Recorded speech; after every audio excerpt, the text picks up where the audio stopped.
mesmo sendo diferentes, o pecado reinou. Cristo então desceu, Ele nos tocou. Cristo então desceu, Ele nos tocou.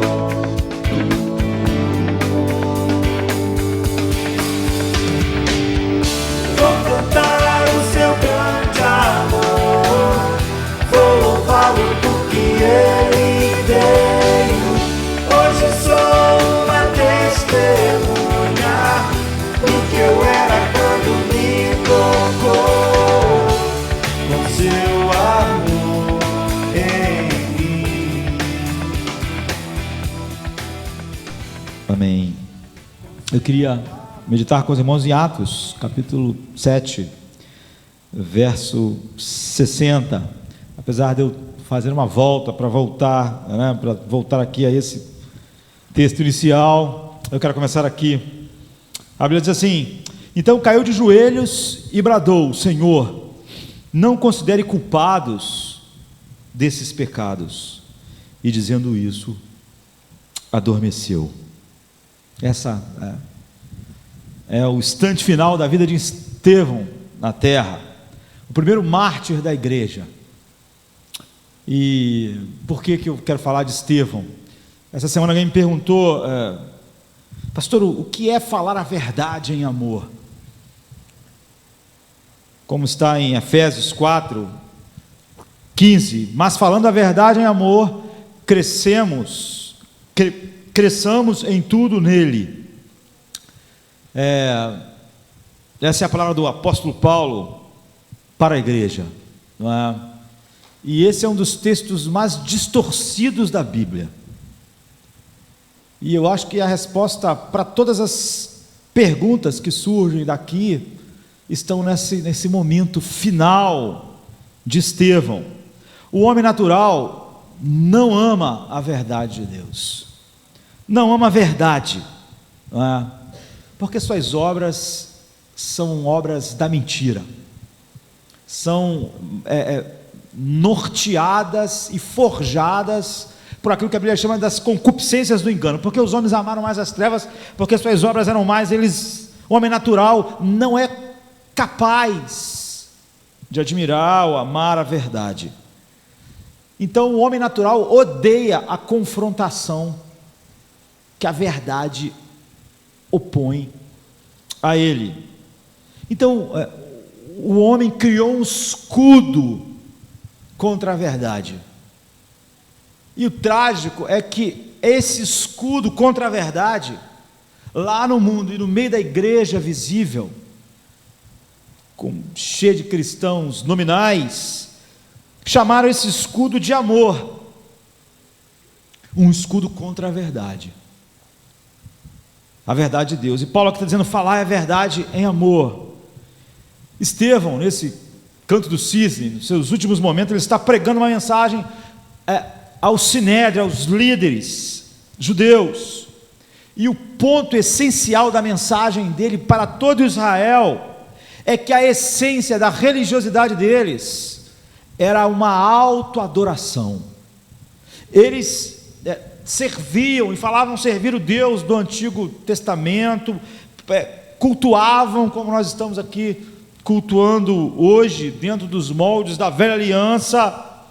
Mas a mensagem, a pregação de Estevão naquele dia foi que eles, na verdade, adoravam a si mesmos, eles usavam Deus e as coisas de Deus e a palavra de Deus tão somente como algo voltado para a verdadeira adoração do ego humano, e não adoravam a Deus.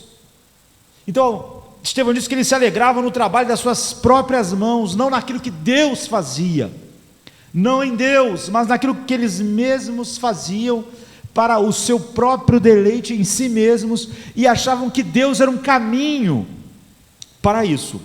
Então em Atos 7, 41, 40 e 41, no meio do sermão, que é um dos sermões mais maravilhosos da história da igreja, Estevão diz: dizendo a Arão: faze-nos deuses que vão diante de nós, porque esse Moisés que nos tirou da terra do Egito, não sabemos o que lhe aconteceu. e naqueles dias fizeram o bezerro e ofereceram sacrifícios ao ídolo e se alegraram na obra das suas mãos. Estevão estava denunciando eles: vocês se alegram em vocês mesmos, se alegram na obra não naquilo que Deus faz, mas naquilo que vocês fazem. A religiosidade de vocês e o servir a Deus é um monumento a vocês mesmos, e vocês acham que Deus existe para vocês. E no versículo 48 ele diz: mas o Altíssimo não habita em templos feitos por mãos de homens, como diz o profeta. Vocês não podem dar nada a Deus, e vocês não podem manipular a Deus como um ídolo. Deus nunca vai ser a obra da mão de vocês, e Ele nunca vai estar a serviço de vocês. Então, quando Estevão chegou a esse ponto da mensagem, aquelas pessoas ficaram furiosas com Estevão.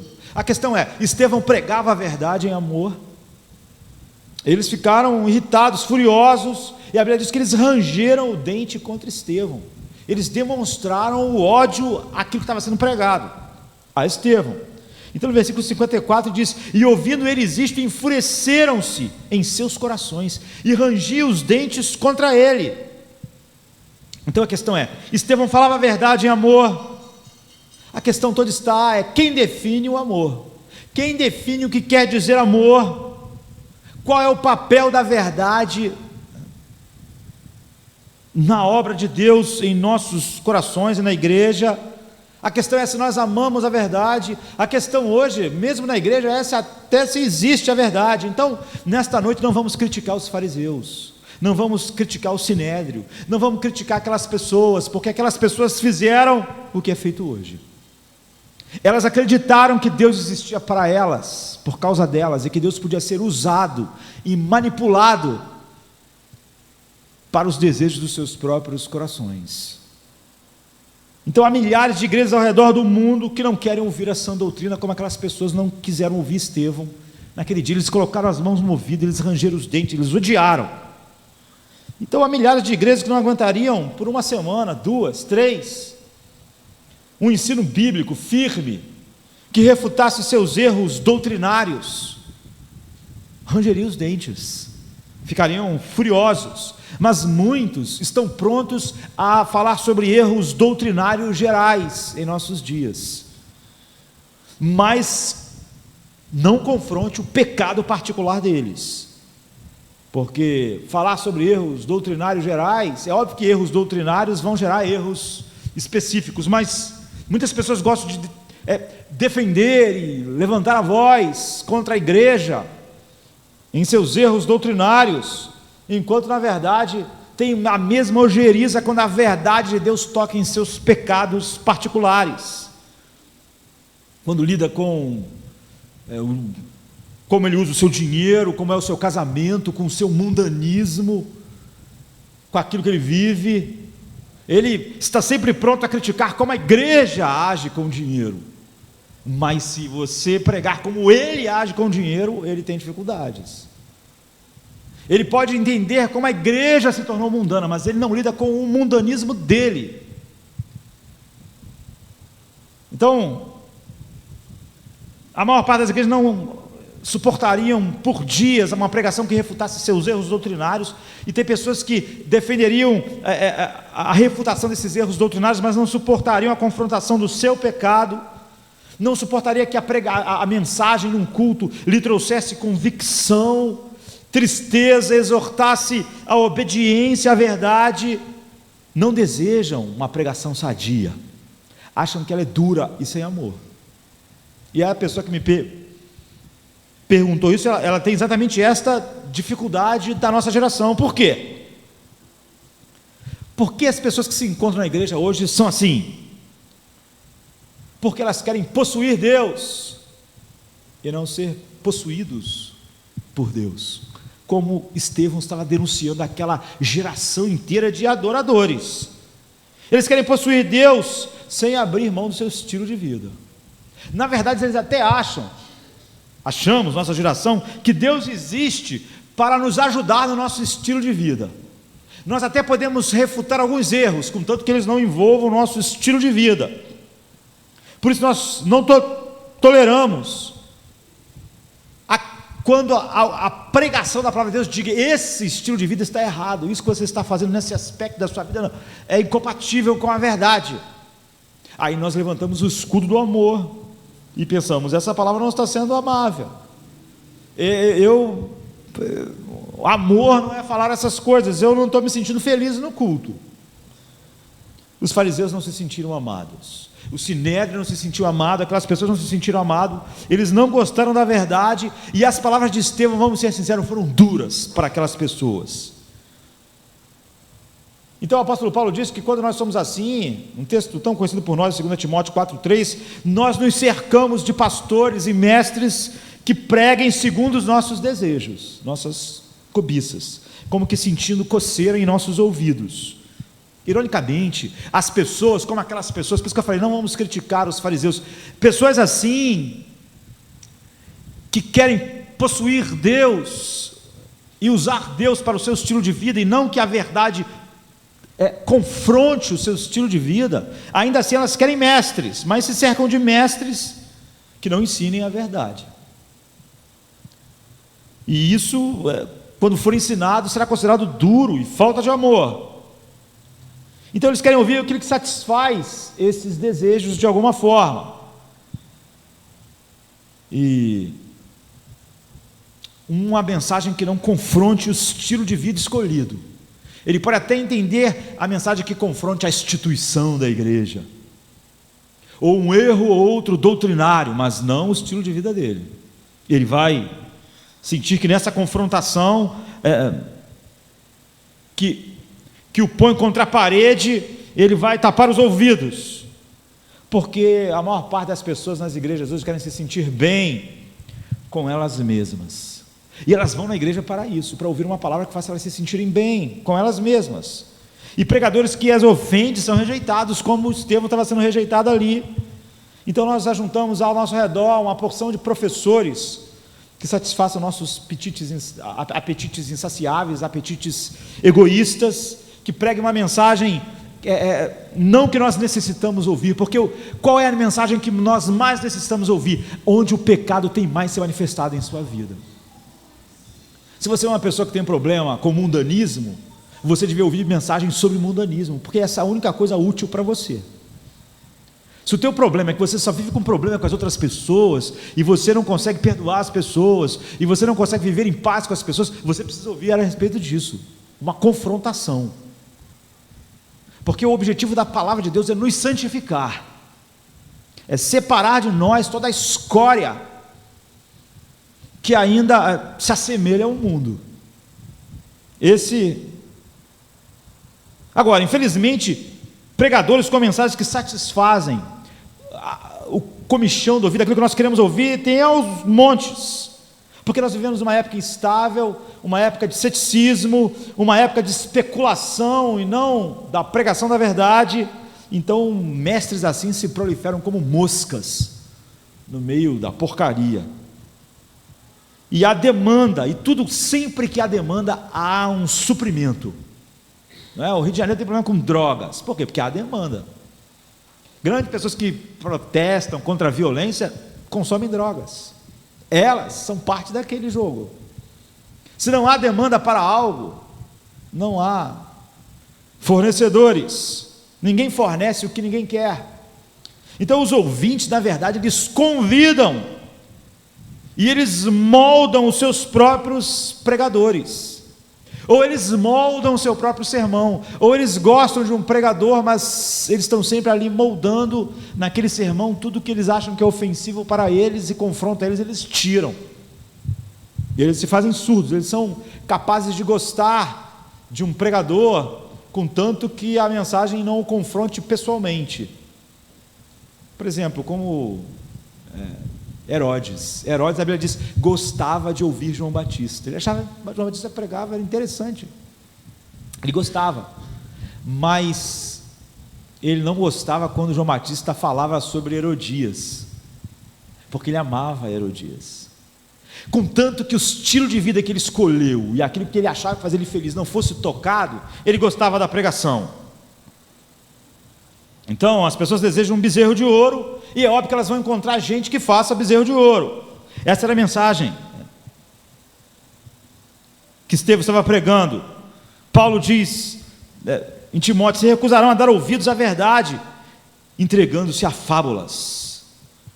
Ou seja, todas essas pessoas são vítimas da sua própria recusa, porque recusar-se-ão a dar ouvidos, no original está na voz ativa, é algo que o povo faz, o povo se recusa a dar ouvido à verdade, ou seja, deliberadamente escolhem essa atitude, entregando-se a fábulas. Essa está na voz passiva, é o que acontece a elas, ao se recusar a ouvir a verdade, elas se entregam. Agora, o texto está na voz passiva, no original elas se entregam às fábulas, elas mesmas, não é alguém. Ou seja, quando você dá as costas à verdade, você se torna um instrumento de Satanás, para a sua vida e para a vida dos outros. Porque o que é a ausência de luz? Trevas. O que é a ausência da verdade? Trevas. Não importa de onde ela está fluindo, de púlpitos moldados por aquilo que nós queríamos ouvir. É isso que está acontecendo na igreja contemporânea, é isso que fez a pessoa perguntar o que é falar a verdade em amor. O evangelicalismo perdeu sua tolerância para com a pregação confrontadora, que confronta o homem. Então, Paulo diz, como que sentindo coceira no ouvido, por que não suportam a sã doutrina? Porque em seu íntimo pretendem continuar satisfazendo os seus desejos contrários à verdade, como Herodes. Ele queria ouvir João Batista, mas ele não pensava em viver sem a mulher de seu irmão. Isso era impensável. Ele pensava que ele poderia ter um bom contato com aquilo tudo, mas que aquilo não mudasse. Ou seja, não querem ser confrontados, não querem sentir a convicção do pecado, não querem se sentir mal. Ele não queria se sentir mal a respeito daquilo. Então, o que desejam em nossos milhares de cultos? Serem entretidos, pregações que produzam sentimentos agradáveis, eles desejam se sentir bem. É isso que Paulo chama de coceira no ouvido, é só uma metáfora. Deseja algo agradável, algo que me faça sentir bem, anedotas, humor, psicologia, palestras motivacionais, estímulos, pensamento positivo, autossatisfação, sermão que fortalece o ego, o que nós chamamos de autoestima. Agora, correção, repreensão, exortação bíblica são inaceitáveis, são insuportáveis. Podemos suportar por alguns minutos, mas não muito. Mas a verdade de Deus, ela não faz cócegas em nossos ouvidos. A verdade de Deus, ela esbofeteia os nossos ouvidos, sabe? Ela queima. Se nós queremos manter o nosso estilo de vida contrário a ela. Porque primeiramente a verdade de Deus corrige, repreende e traz convicção. Depois ela exorta, encoraja e consola. Eis o equilíbrio que deve ser mantido. Agora, então o que o apóstolo Paulo diz? Efésios 4,15: mas falando a verdade em amor, cresçamos em tudo nele. Falando a verdade em amor. A questão é, Estevão falou a verdade em amor. O que é falar a verdade em amor? Essa tradução está certa, mas ela não comunica toda a força da palavra que o apóstolo Paulo usou. Ela normalmente não é usada, traduzida e como falando. Nós podíamos usar uma palavra assim, professando a verdade em amor, mas não seria ideal ainda. A tradução melhor seria tendo ou mantendo a verdade em amor. E é óbvio que manter a verdade em amor, tendo a verdade em amor, inclui, é claro, falar a verdade em amor, proclamar a verdade, e falar sobre ela juntos e ensinar a verdade. Todavia, a palavra inclui todo o nosso comportamento. Devemos ser verdadeiros, andar na verdade em amor. Assim, o apóstolo está falando isso depois de ter dito exatamente como as pessoas escorregaram para fora da verdade. Que nós não devemos ser umas crianças lançadas para lá e para cá, por ventos de doutrina. Antes, nós devemos manter a verdade em amor. É sobre isso que o apóstolo Paulo está falando. Eu diria que não há nenhuma outra verdade bíblica hoje, nenhuma declaração que seja objeto de tanto abuso quanto esse texto de Efésios. Tão mal citado. Como é perigoso nós citarmos a palavra de Deus de maneira fragmentada. Esse texto, junto com João 17, 21, que diz para que todos sejam um, juntando esses dois textos de João 17, 21 e aqui em Efésios 4, 15, as pessoas criaram um lema favorito daquilo que nós temos hoje. Ambos virtualmente viraram um lema para a vida. E como é importante nós examinarmos então todos os versículos bíblicos dentro do seu próprio contexto, porque eles podem virar um lema para algo diabólico. Ele se tornou um texto favorito porque ele é arrancado do seu texto. E ao ser arrancado do seu contexto, melhor dizendo, ele acaba sendo citado como o oposto do que ele quer dizer. Então é sempre perigoso tirar a frase do seu contexto e tornar ele num lema, porque muitas pessoas acham que estão seguindo um lema bíblico, mas estão seguindo as trevas. Toda a declaração das Escrituras tirada do seu contexto faz violência à Escritura e joga o homem nas trevas e não na luz. Então nós, sempre que citarmos um texto bíblico, temos que fazer com cuidado e com a mente interessada em saber o que aquele pequeno trecho está dizendo dentro do todo que ele está sendo falado. Quando Paulo diz falando a verdade em amor, ele não quer dizer seja amável, sabe? Mas é isso. Seja amável independente se há verdade ou não. Seja amável em compreender as distorções da verdade. Ele está dizendo isso, e nós devemos ser compelidos a olhar para isso com seriedade, porque é assim que as pessoas estão interpretando esse texto. Seja amável, não fale essas coisas, as pessoas ficam tristes. Olha, o mundo não gosta. Estevão, seja amável. Os fariseus estão rangendo os dentes, eles não gostaram. Você está pregando o evangelho de maneira muito estranha, isso não vai surtir nenhum efeito bom. Então a ideia dominante na igreja, junto com aquele texto para que sejamos um, de unidade, companheirismo, diz que nada é mais importante do que o companheirismo, e que nós temos que ter cuidado com a verdade, porque ela pode romper isso, que a unidade em si mesma é uma coisa suprema, e que a falta dessa unidade, dentro desses termos, é a coisa principal, é o principal obstáculo para a evangelização do mundo, e que nós não podemos esperar um crescimento e a eficácia da nossa pregação se nós quebrarmos essa unidade assim, e se nós não formos amáveis dessa forma. E que o mundo não pode compreender o evangelho se a própria igreja condena coisas que a igreja ensina, e se o mundo condena como o mundo, se a igreja condena como o mundo vive, e esse clima que faz a pessoa se sentir mal, culpada, que fala sobre o seu pecado e confronta ela, se torna um empecilho.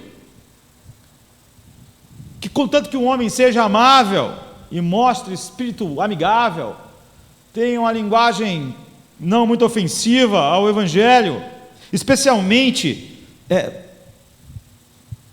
se ele fala sobre Cristo, um espírito amável, de tratar as pessoas bem, de cuidar da sociedade, o que ele crê não tem relativamente importância. No que ele crê exatamente, Estevão devia ter pensado: olha, essas pessoas aqui, elas estão cultos, são pessoas que acreditam no Velho Testamento, eles estão muito melhores que os romanos. O que importa é que as pessoas tenham um espírito de Cristo, que desejem ser, e de alguma forma usar Cristo como exemplo para algumas coisas. Isso faz dele um cristão.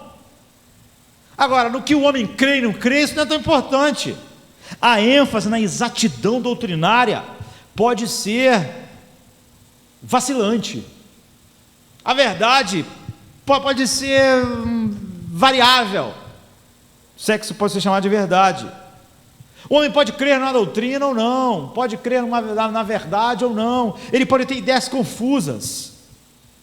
Ele pode ter ideias até bem fora da verdade de Deus, mas ele ainda é um cristão.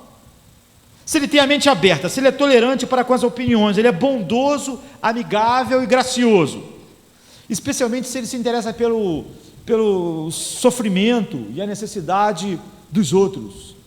Hoje em dia, então, se ele deseja corrigir os erros políticos e os problemas sociais, então ele é um cristão verdadeiro. É isso que importa. O que importa é que isso é muito comum a gente ouvir, é aquilo que o homem faz e não o que o homem diz. O que ele diz, o que ele crê, o que ele está fazendo? Está sendo amigável, está interessado nos problemas, está ajudando. Isso é mais importante do que conceitos doutrinários. Além disso, eles argumentam: o importante é experimentar e demonstrar um espírito cristão. Assim, a igreja dos nossos dias não tem interesse na verdade. Não é? Pelo contrário, o rigor com a verdade é visto como um mal, como falta de amor. Como falta de amor. Assim, a frase "falando a verdade em amor" está sendo completamente violentada e transformada numa ideia diabólica. Sabe, hoje em dia, o que é um homem erudito? Quando você vai ver alguém escrevendo uma resenha de um livro, erudição vem significar que você acha todas as ideias um pouco interessantes. Tudo que alguém fala em nome de Cristo é interessante. E até aquilo que o cara não fala em nome de Cristo, mas se aquilo que ele fala faz bem para a sociedade, também tem uma sua certa... interessante.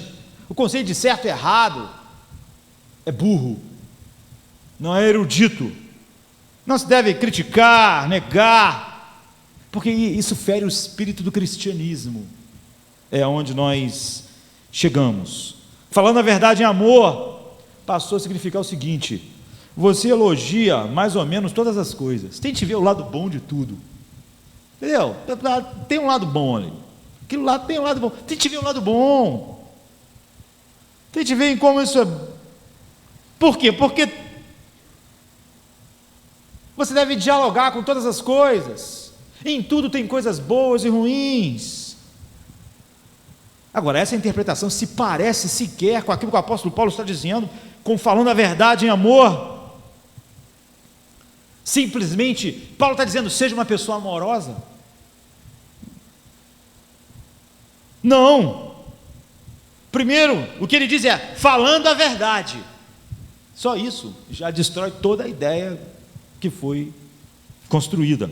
Ou mantendo a verdade. Ele não diz cultive um vago espírito amoroso, e isso é um espírito cristão. Ele não diz isso. Mantenha a verdade, mantenha a verdade. A própria palavra verdade acaba com toda a ideia de que tudo é aceitável dentro de um espírito amoroso. Além disso, qual é o contexto do apóstolo Paulo? O que ele vem dizendo para chegar no versículo 15? Ele vem dizendo: não sejam como crianças levados por ventos de doutrina.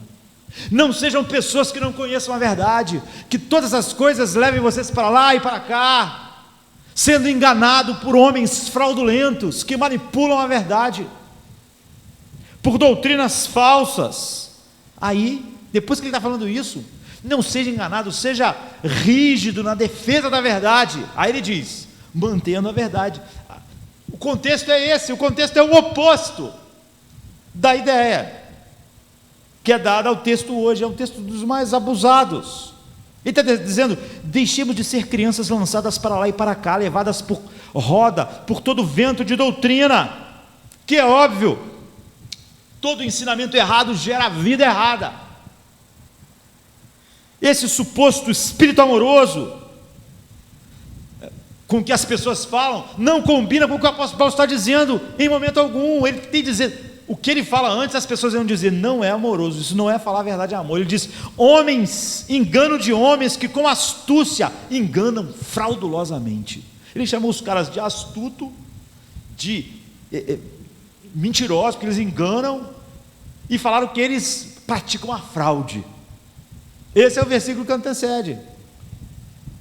É sobre isso que ele está falando, sobre defender a verdade de engano de homens que com astúcia enganam fraudulosamente, levando as pessoas por vento de doutrinas, desviando elas da verdade de Deus. Então o próprio contexto e o próprio texto, quando é olhado, não devia gerar nenhuma dificuldade nas pessoas que olham para ele. Colocar um espírito bondoso e amoroso e a verdade não é importante, é o oposto do que o apóstolo Paulo está dizendo, do que ele está ensinando. Dizer isso, dizer que nós mesmos, a mente moderna define o que é melhor e o que não é melhor, que a verdade não tem importância, é substituir Deus por nós, por nossa mente. Não é uma disposição amigável, uma bondade e quaisquer noções sentimentais de fraternidade.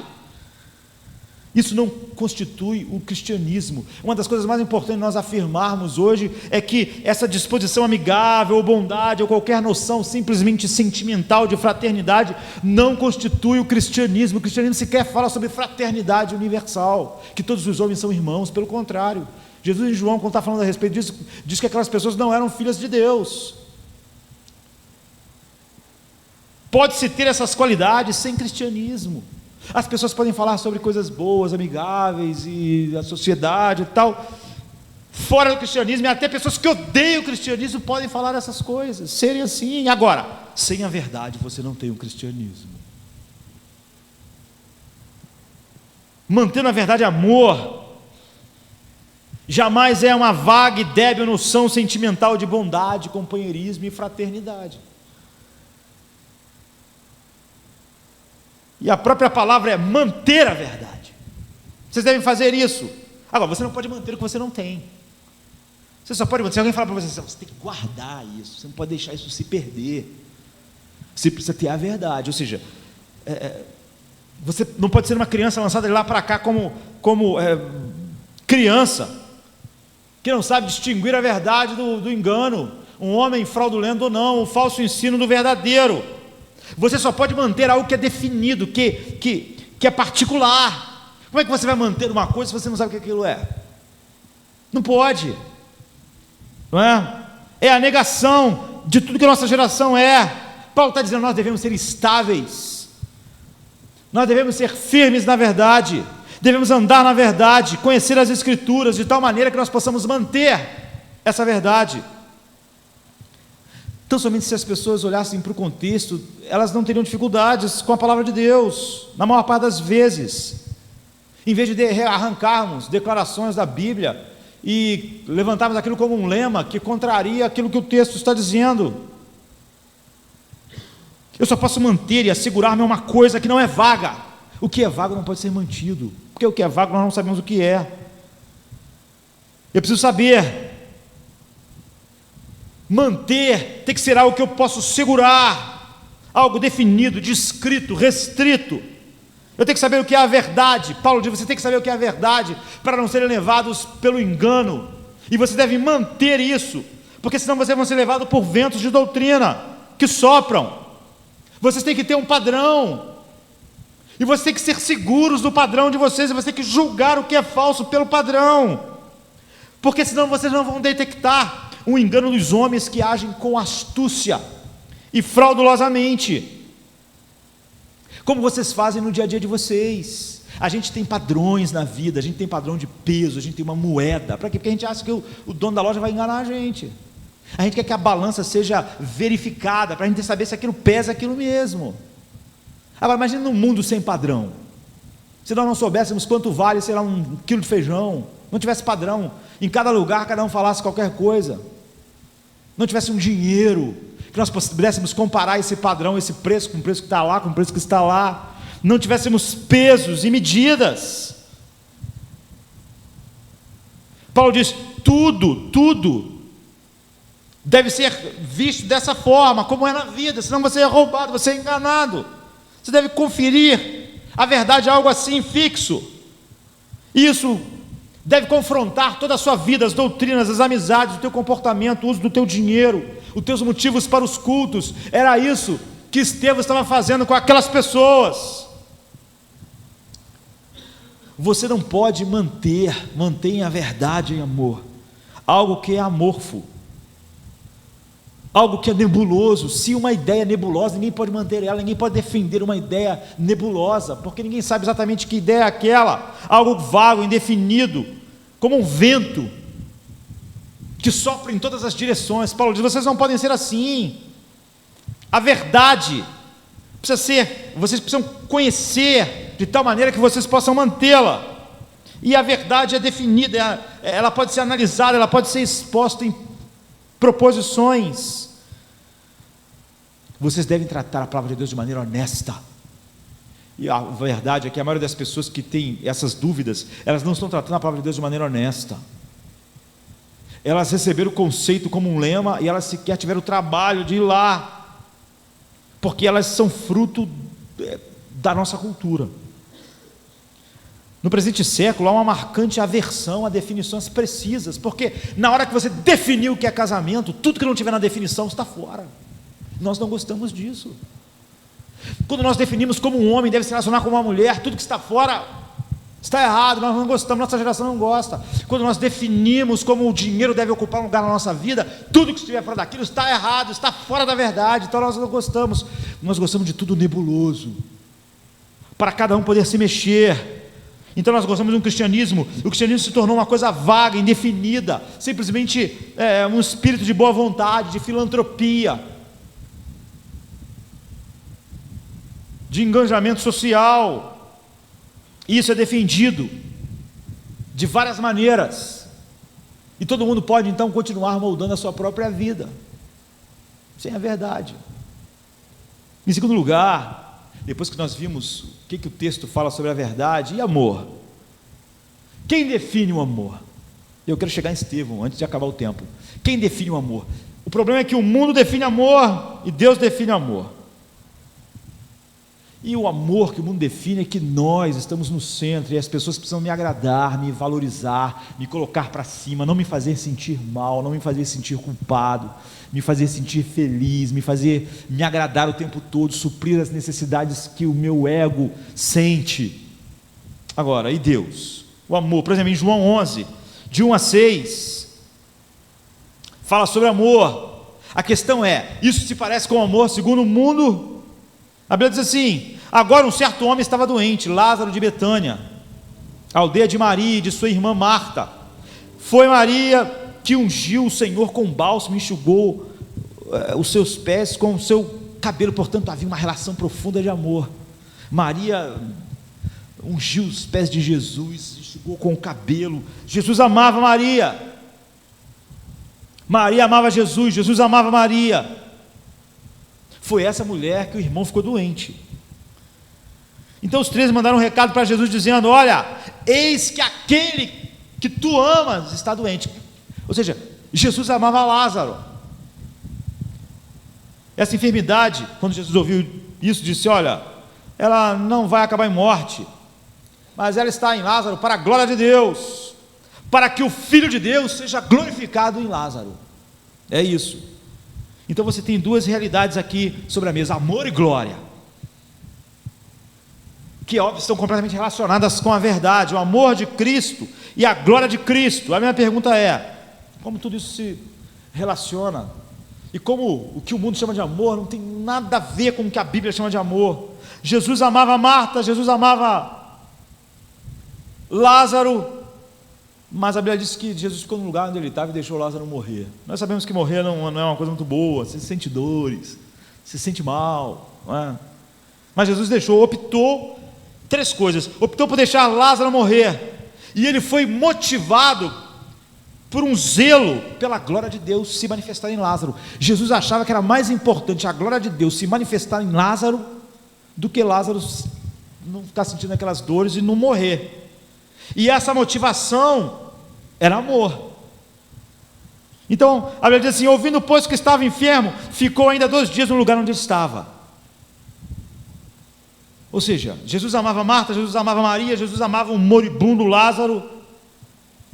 Portanto, o amor do mundo diz: um cara que ama o outro pode curar o outro, e dessa vez ele cura. O cara está se sentindo mal, o cara está quase morrendo, mas Jesus pensou: não vou não. Agora, como é que nós podemos transformar a atitude de Jesus em amor? Segundo o mundo, não encaixa. Se ele amava Maria, se ele amava Marta, se ele amava Lázaro, ele estava morrendo, e elas pediram socorro, ele tinha que ser socorro. Mas Jesus diz: isso não vai acabar em morte, isso tudo é para a glória de Deus, para que o Filho de Deus seja glorificado nele. A definição de amor, então, aqui, e em tantos outros lugares da Bíblia, é que o amor de Deus, em seu amor, Deus faz tudo o que precisa ser feito, a qualquer custo, para Ele e para nós, para que Cristo seja conhecido, desfrutado e glorificado em nossas vidas. Entenda isso: o amor de Deus é fazer tudo o que precisa ser feito, não importa o custo, nem para Ele, nem para nós, para que você veja a beleza de Cristo, para que a beleza de Cristo enche o seu coração, para que você ganhe um coração que se delicie em Cristo para todo sempre. Isso, por exemplo, pode ser visto em João 17, 24. Jesus está orando por nós, orando pelo seu povo, orando para que Deus dê a nós a coisa mais preciosa, ou seja, o coração cheio de amor de Jesus quer que nós desfrutemos, porque quem ama quer isso, né? Quer dar o máximo para aquelas pessoas. Então ele ora: Pai, no versículo 24, quero que eles também, aqueles que tu me deste, estejam comigo onde eu estiver, para que eles vejam a minha glória. É isso, Jesus ora por você e por mim, cheio de amor, e tudo o máximo que o amor pode desejar é: Pai, mostre a eles a minha glória, que eles vejam a minha glória para sempre. Mostre a eles a minha glória, porque quando eles verem a minha glória, eles vão ter a satisfação final, eles vão ver tudo que pode satisfazer o homem para sempre, a minha glória. Em 2 Coríntios 12, 7 e 9, Paulo ora a Deus para que ele tire um espinho na carne. Ele diz que é o mensageiro de Satanás que bofeteava ele, impedindo que ele se exaltasse. Ele implorou a Deus por 3 vezes, mas Deus diz: eu não vou curar você, a minha graça te basta, porque o meu poder se aperfeiçoa na fraqueza. E Paulo responde assim: de boa vontade me gloriarei nas minhas fraquezas, para que o poder de Cristo repouse sobre mim. 3 coisas de novo aqui. Deus ama profundamente a Paulo, então ele não vai curar Paulo, não vai tirar o espinho. Deus ama Maria, Marta e Lázaro, e ele não vai curar Lázaro, porque Deus, em seu amor, tem algo mais gratificante para dar do que curar Paulo, curar Lázaro, ou livrá-los eles daquela situação que eles estão envolvidos. Eles oraram, Marta orou, Maria orou, pediu a Jesus, Paulo também: ajude-me. Deus diz: eu vou fazer isso, eu vou dar o máximo a vocês, eu vou usar todo o meu poder, a qualquer custo, para dar a vocês tudo que vocês precisam, que satisfaça o coração de vocês para sempre. Eu mesmo, comunhão comigo, uma visão de mim e um prazer eterno em mim, porque isso é a vida eterna. Então, até que Cristo se torne nosso tesouro, nós não sabemos o que é ser amado por Deus, porque se nós temos a definição do mundo, ser amado é ser curado, ser amado é não deixar Lázaro morrer. Mas então, até que um homem tenha Cristo como seu tesouro máximo, ele sequer sabe o que é ser amado por Deus. O mundo sequer sabe o que é amor, nas palavras da Bíblia, porque só a verdade leva a essa comunhão. É por isso que a verdade, o amor e a glória de Deus estão juntos. Santifica-os na verdade, Jesus faz na mesma oração: a tua palavra é a verdade. Você quer isso? Você quer o que Deus tem para dar? Você quer ser amado por Deus? Você conhece o que é amor? A definição da nossa geração de amor é completamente diferente. Então nós pegamos a definição de amor da nossa cultura, que é agradar, que é não fazer o outro se sentir mal, que é tentar fazer qualquer coisa, mesmo que aquilo destrua a pessoa, mas é satisfazer os desejos do ego daquela pessoa. E depois que nós estamos com a definição de amor na nossa cultura, nós temos aplicado isso aos nossos filhos, à nossa família, às nossas relações, o que nós temos que fazer? É óbvio que a definição de amor da nossa cultura é diabólica para Deus. Nós temos que mudar Deus para encaixar na nossa definição. O que o Evangelho faz é o oposto. Deus nos muda para entendermos o que é o amor de Deus por nós. Então Deus está trabalhando para nos mudar. Por isso que era mais importante Lázaro morrer, Paulo ficar com um espinho, porque Deus está nos mudando para nos dar aquilo que o amor dá, que é o máximo, que é contemplar, se deliciar e desfrutar para sempre a glória de Cristo. Esse é o fim da busca. Mas no coração de todos nós nessa noite, nós nascemos com um coração distorcido, que acreditava, antes de Deus começar a trabalhar em nós, e ainda está fazendo isso, que nós somos o centro do mundo, e nos amar é fazer o que nós queremos. Bater palmas para mim, gostar de mim, aprovar a mim. Nós gostamos de mensagens que me aprovem, que me façam me sentir bem. Quanto mais alguém faz isso, mais eu me sinto amado, que aumenta o meu ego, que aumenta o meu orgulho, minha autoestima, na definição moderna. E eu penso, se todo mundo fizesse isso comigo, eu me sentiria totalmente amado. Mas a Bíblia diz, você está enganado. É exatamente esse que é o seu inferno. E é disso que o Evangelho vem nos mudar. Mas se nós não somos mudados pelo Evangelho, nós sentimos aquela coceira que nós queremos que seja satisfeito, e nós levantamos lemas opostos àquilo que a Bíblia quer dizer. Então, agora, voltando para Estevão, nos meus últimos 15 minutos. Estevão viveu numa época como a nossa, dura para a verdade de Deus, e ele confrontou o pecado daquela geração com uma dureza que não combina com a nossa definição de amor, nem de verdade. Estevão é o protótipo para nós, porque ele compreendia o que era o amor na definição bíblica, tanto o amor que ele tinha que sentir por aquelas pessoas, quanto o amor que Deus sentia por ele, quanto o que era mais precioso, quanto o amor unido à verdade como algo inseparável, apontando para a glória de Deus. Então ele é o primeiro mártir da igreja, e ele nos ensina o oposto. Agostinho dizia, nós devemos ao apóstolo Paulo a morte de Estevão. A confrontação dura e o amor profundo não ficam claros na vida de Estevão. Ele não está confrontando aquelas pessoas, ele não está dizendo para elas, vocês são de dura cerviz, vocês manipularam um Deus para vocês. Estevão deve ser um padrão para nós. Ele confrontou o pecado daquelas pessoas de maneira dura. Hoje isso seria visto como uma estratégia falha, porque quando nós abandonamos a visão da glória de Deus, do que é o amor, da definição de Deus, então nós não temos mais um compromisso com a verdade. Mas Estevão não foi treinado nos nossos seminários de crescimento de igreja, porque talvez, se ele tivesse sido, ele nunca teria sido mártir. Ele diz, vocês são homens de dura cerviz. Isso é duro. Hoje alguém levantaria e diria, Estevão não ama, Estevão é um cara sem amor, por que ele fala isso com essas pessoas? Mas ao mesmo tempo Estevão estava lá morrendo, dizendo, Senhor, perdoa eles, porque eles não sabem o que faz. Isso é amor.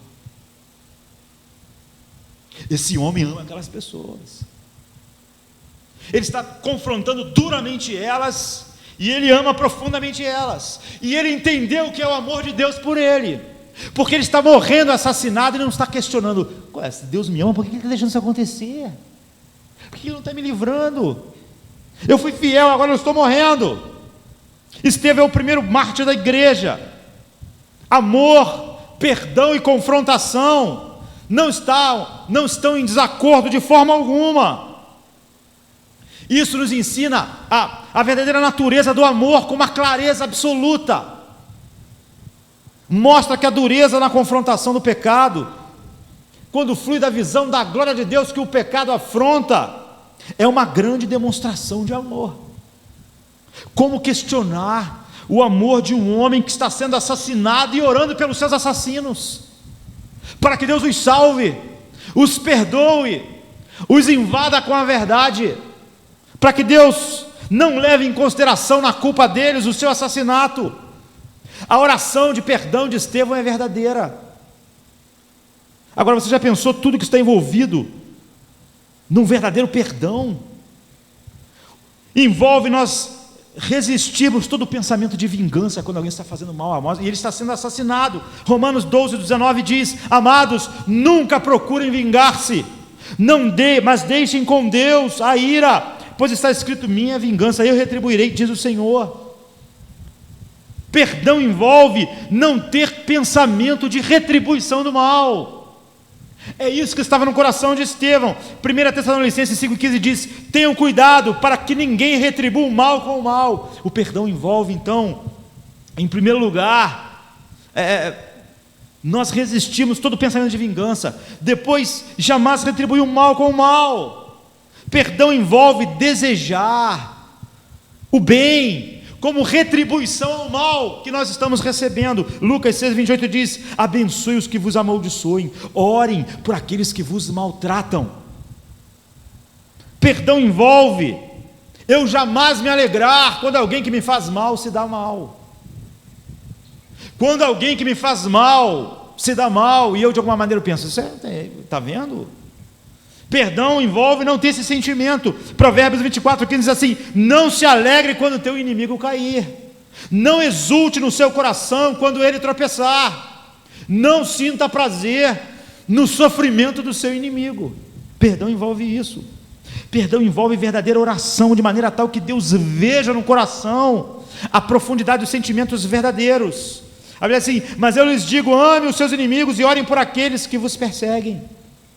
Perdão envolve, no que depender de nós, não criar barreiras para a reconciliação. Romanos 12,18 diz: façam todo o possível para viver em paz. No que depender de vocês, não criem barreiras para que a paz não seja restabelecida. Ela só pode não ser estabelecida por causa de outra pessoa, nunca por causa de você. Esse é o retrato do coração que perdoa. Esse é o retrato do coração de Estevão quando ele está sendo assassinado. Alguém pode dizer que esse homem não está pregando a verdade em amor. No entanto, a mensagem dele era extremamente dura para aquelas pessoas. Ele estava confrontando elas. Fica óbvio em toda a Bíblia que o perdão não é a ausência do desprazer pelo pecado, achar o pecado sem importância. Não é se sentir bem sobre o que é ruim. Ele não estava minimizando o assassinato, a maldade daquilo, o horror, diante da glória de Deus. Mas quando a gente olha para a face de Estevão, o que nós podemos ver? Estevão é a face do verdadeiro perdão, do verdadeiro amor, e ao mesmo tempo é a face da verdadeira pregação que confronta o pecado duramente.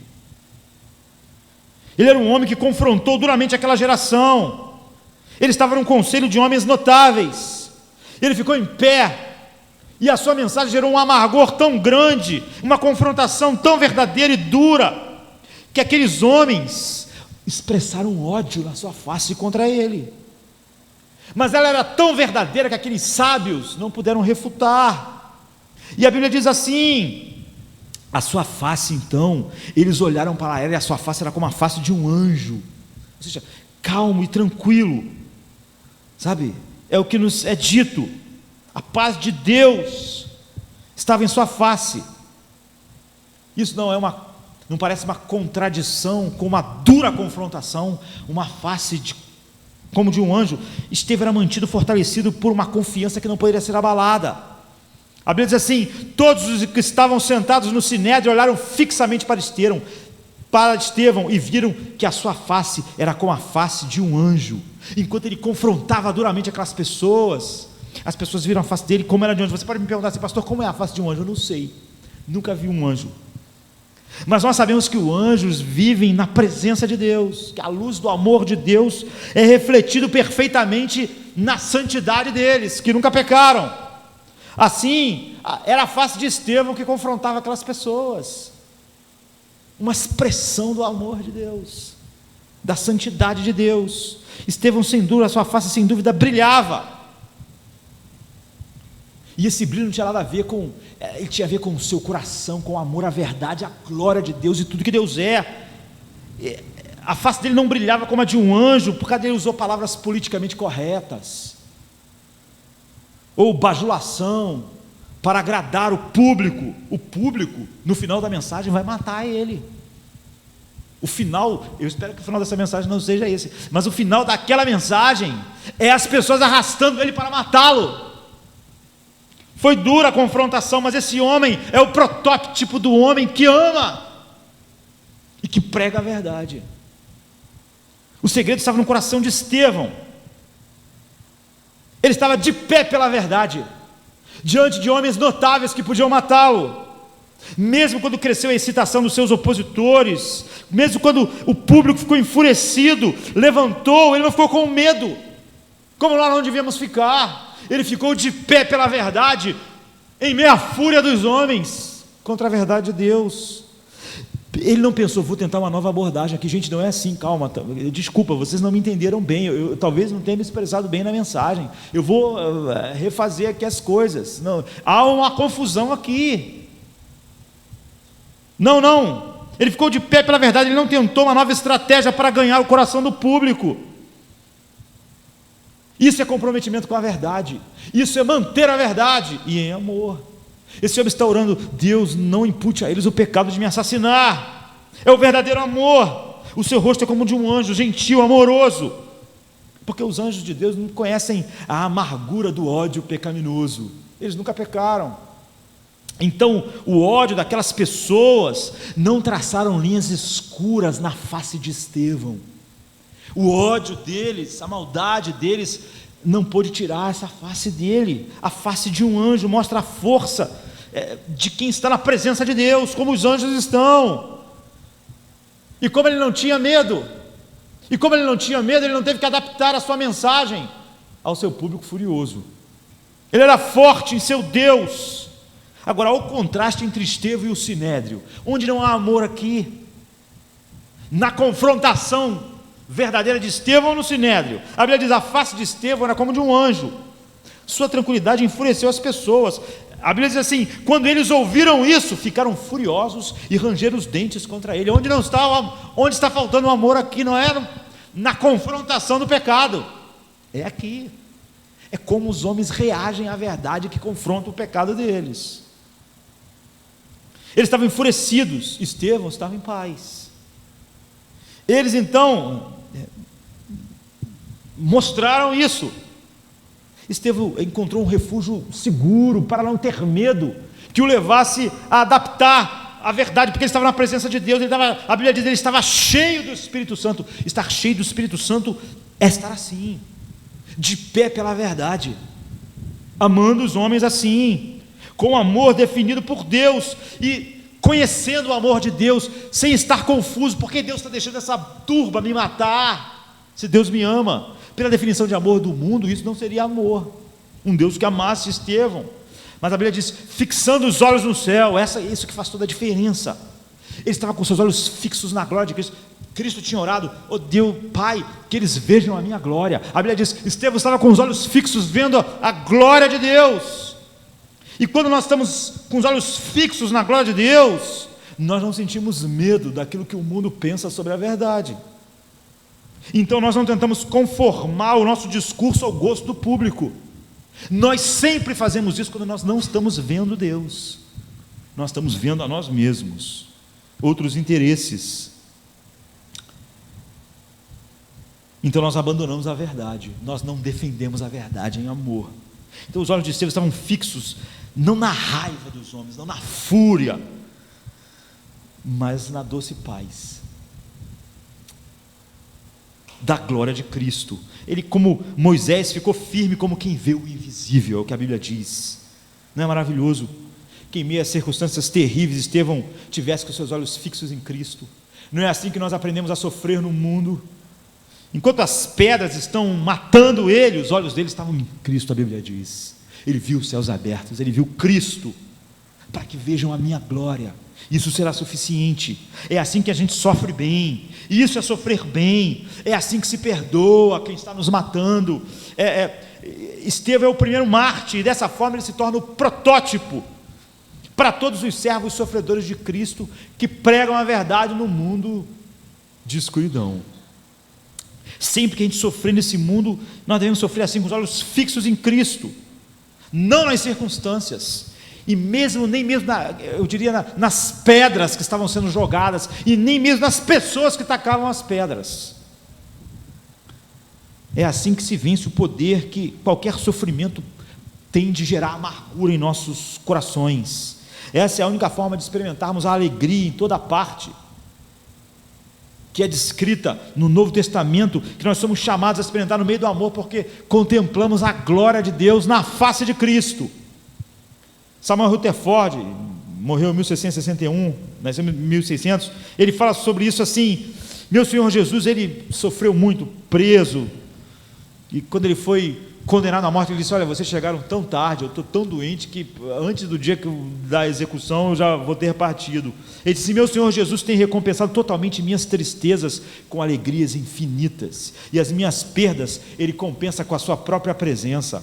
Acho que a coisa infinitamente doce e rica traçar tristezas pelas alegrias que Cristo é para mim, minhas aflições pela paz doce que tenho dele, por tudo que ele é e sempre será para mim, para toda a eternidade.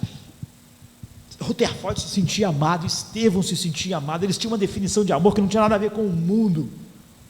Eles estavam em pé pela verdade. Em um mundo que odeia a verdade, nós devemos ser homens que amam e então confrontam com a verdade de Deus o mundo e o pecado.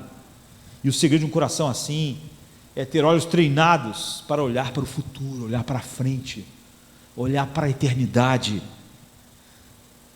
olhos fixos em Cristo, que é a nossa bênção, em Cristo, que é a nossa meta, em Cristo, sabe, que é o nosso lar para sempre. Pai, para que eles estejam comigo para sempre, para que eles vejam a minha glória. Então, isso tudo se encerra aqui em Atos 7,60, que diz assim: então caiu de joelhos e bradou: Senhor, não considerem eles culpados deste pecado de me assassinar. E eu acho que o fecho é maravilhoso. E dizendo isso, adormeceu. Essa palavra não é uma licença poética, está na Bíblia, está no original, é a aspiração do Espírito Santo. A palavra inspirada por Deus diz: e ele então caiu no sono. Não é maravilhoso isso? O cara está sendo apedrejado. Essa é a verdadeira imagem da paz, no meio da fúria e da violência da multidão, por causa da verdade. No meio de toda a selvageria, a Bíblia diz: então ele, dizendo isso, adormeceu. Nós dormimos quando? Quando estamos cansados. Vamos para casa agora, vamos dormir. E deitamos e acordamos como? Revigorados, para mais um dia. O martírio de Estevão não destruiu a vida de Estevão, sem qualquer sombra de dúvida. Estevão fez mais morrendo do que se ele vivesse mais 30 anos pregando o Evangelho. Nós nunca morremos antes, e nem de uma maneira que o Evangelho é prejudicado. O que nos faz lembrar as palavras de Paulo, que estava lá naquela noite, naquele dia, comandando a fúria. Uma das pessoas que rangeram os dentes, ficaram furiosas, que odiaram Estevão, era Paulo. Ele é uma das pessoas pelas quais Estevão orou. Estevão confrontou Paulo duramente naquele dia. Então Paulo, anos depois, diz assim em Filipenses 1,20: aguardo ansiosamente e espero que em nada serei envergonhado.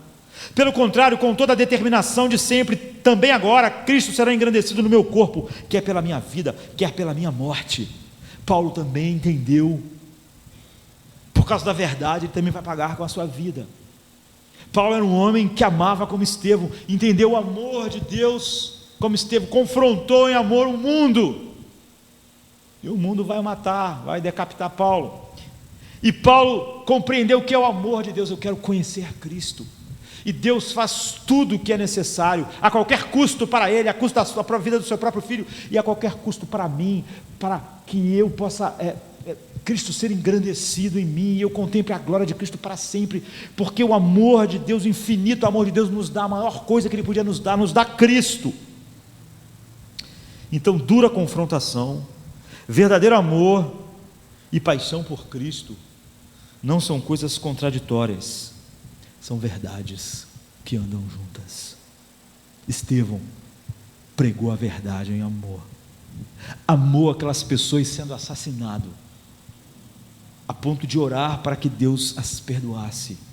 Como diz Agostinho, nós devemos Paulo a morte de Estevão.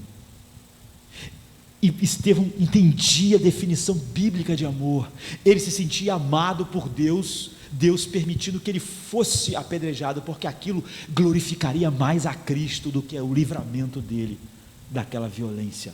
Então ele diz: eu vejo o céu aberto, eu vejo Cristo em pé, meus olhos estão fixos nele. Eu não vou aqui fazer um novo discurso mudando a verdade para que essas pessoas tenham uma reação melhor. Eu as amo, eu espero que Deus as salve, eu oro para sequer que Deus coloque sobre o inferno da vida deles a culpa do meu assassinato. Nós sabemos que Deus salvou alguns, como Paulo. Isso é amor, isso é falar a verdade em amor, isso é ficar de pé diante do mundo pela verdade e não mudar nada para que o mundo goste ou não se sinta mal ou confrontado pela verdade, e não mudar nada quando o mundo range os dentes, mas continuar amando, e porque ama, continuar pregando a verdade e confrontando aquilo que separa o homem da glória de Deus, que é o pecado. Isso é evangelho, isso é falar a verdade em amor. E Estevão é o protótipo de todos os pregadores da verdade, que amam e que se deliciam no amor de Deus, que nos dá o bem mais precioso, que é Cristo que ele estava vendo. Então ele podia adormecer, mesmo diante da fúria dos homens, e partir para o gozo eterno. Vamos ficar de pé, vamos orar, que Deus faça de nós homens assim, que falem a verdade em amor, num mundo que não ama a verdade, e nem sabem o que é amor. Vamos orar. Seu amor rompeu as trevas, então eu pude ver o preço ele quis pagar. Não há mais culpa em mim. Cristo então desceu, ele nos tocou. Cristo então desceu, ele nos tocou.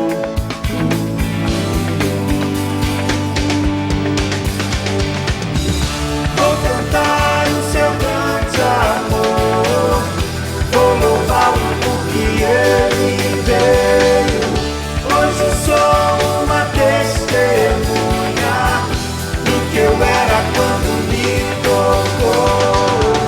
Vou cantar o seu grande amor, vou louvá-lo porque ele veio. Hoje sou uma testemunha do que eu era quando me tocou. Com seu amor em mim, com seu